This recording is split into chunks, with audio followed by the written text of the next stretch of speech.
অবিরাম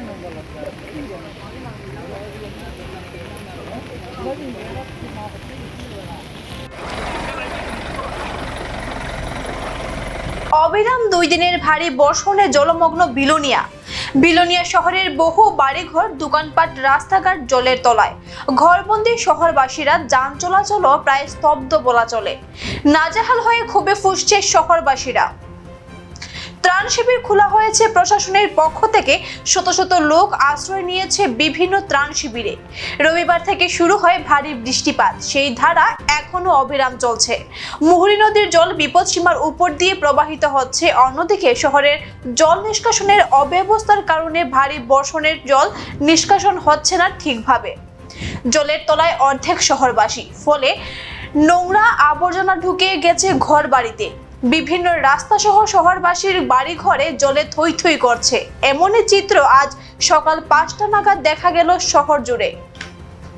বিলোনিয়া পুর পরিষদে বিভিন্ন এলাকার কালীনগর, আর্য সমাজ, ব্যাংক রোড, রামঠাকুরপাড়া, আমলাপাড়া, নন্দীপাড়া, বিদ্যাপীঠ কর্নার সহ শহরের বিভিন্ন এলাকার রাস্তাঘাট যেমন জলের তলায়, তেমনি বাড়িঘর, দোকানপাট জলমগ্ন হয়ে পড়েছে। আজ সারাদিন যদি বৃষ্টি হয়, বিলোনিয়াবাসীর দুর্দশা আরো চরমে উঠবে বলে আশঙ্কা করা হচ্ছে এবং বহু মানুষকে নিতে হবে ত্রাণ শিবিরে আশ্রয়। অতিমাত্রায় বৃষ্টির ফলে জেলা বিপর্যয় মোকাবিলা দপ্তর জেলার সমস্ত স্কুল ও অঙ্গনবাড়ি কেন্দ্র ছুটি ঘোষণা করেছেন। বিলোনিয়ার প্রবীণ নাগরিক হিসাবে আজকে যে বিলোনিয়া শহর জলমগ্ন, এই বিষয়ে আপনি কি বলবেন? এটার জন্য একমাত্র পৌরসভা দায়ী। পৌরসভা নিষ্কাশনের কোনো ব্যবস্থা না করে এই পরিস্থিতির সৃষ্টি করছে। কোনো ড্রেন সংস্কার নাই, কোনো রাস্তাঘাটের কোনো কিছুই নাই। আজকে এই জন্য একমাত্র পৌরসভা দায়ী, একমাত্র বিলোনিয়া পৌরসভা দায়ী।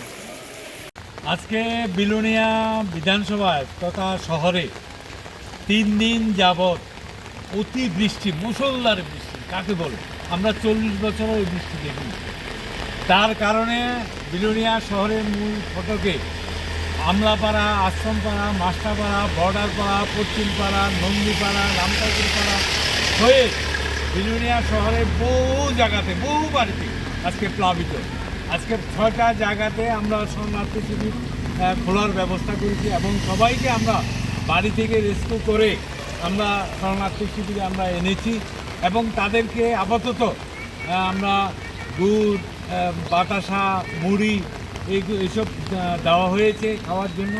আমরা কিছুক্ষণ পরে প্রশাসনের সঙ্গে কথা বলে আমরা ওনাদেরকে খাওয়ার ব্যবস্থা করছি এবং কাপড় চোপড় যদি না থাকে তাদেরকে কাপড় চোপড়েরও ব্যবস্থা আমরা করছি। আমরা প্রত্যেকটা বাড়ি বাড়ি আবার বুঝছি কোথায় কোনো জলের কারণে আটকে গেছে কিনা তা দেখাচ্ছে।